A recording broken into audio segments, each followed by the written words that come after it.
the Roman Catholic priests had condemned the Old Testament, but Martin Luther condemned the New Testament.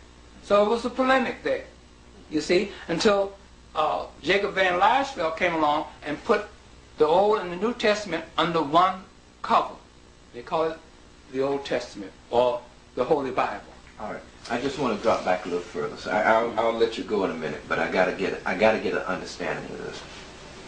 Then if we're going back to the Coptic Christians, or back to the Romans, who were supposed to have persecuted Christians and so forth, what was the Coptic Christians preaching, and what was Rome preaching, and what did Constantine incorporated, so that I get an understanding that it was different from Hebrewism and Judaism, and can separate it from a later version of the Bible.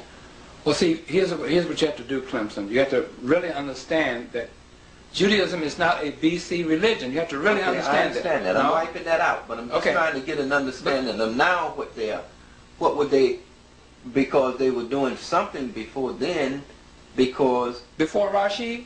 No. The Romans is supposed to have persecuted Christians. What year? Starting with who? Well, starting where the Romans ruled and what... You're talking about during the time of Constantine? Yeah, and before Constantine. No, there was no Christianity before Constantine or during the time era of Constantine. See, that's a misnomer. They put it in history.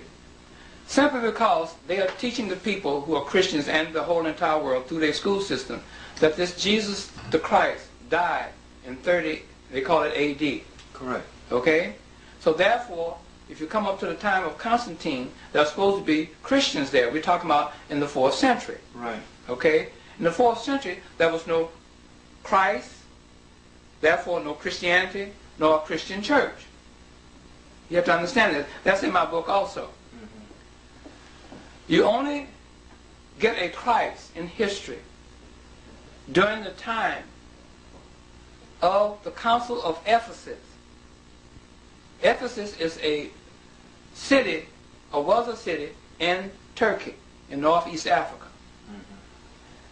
At the Council of Ephesus in 431 is when you get a Christ. Simply because you have to understand that this Christ image, it was known as Serapis then, it's in my book, was argued that this Serapis image, known today as Jesus Christ, had no human nature.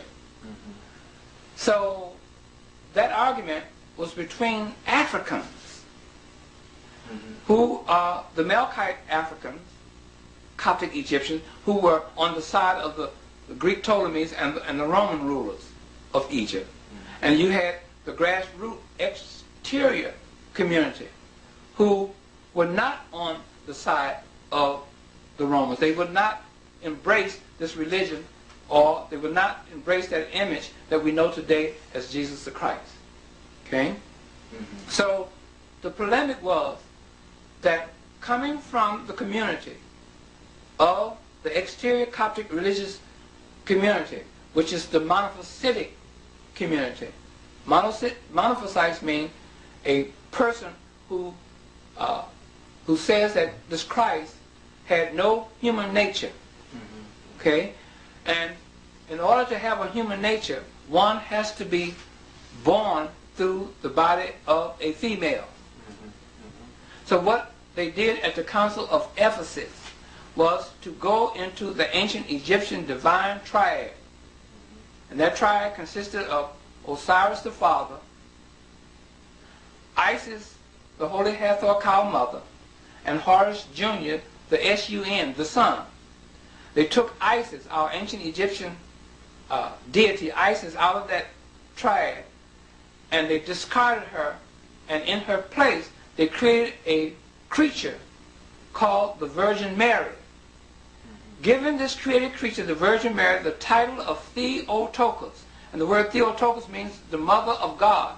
They amalgamated this created creature, the Virgin Mary, with this title Theotokos, with this created creature, Serapis, now known today as Jesus the Christ, and the Melkite Coptic African Egyptians, at that point of amalgamation, said that this image that we know today as Jesus Christ, then known as Serapis, is now the Messiah, A-S. And in Coptic spoken Greek, Messiah means Christos, or today in English, the Christ. So you do not get a Christ prior to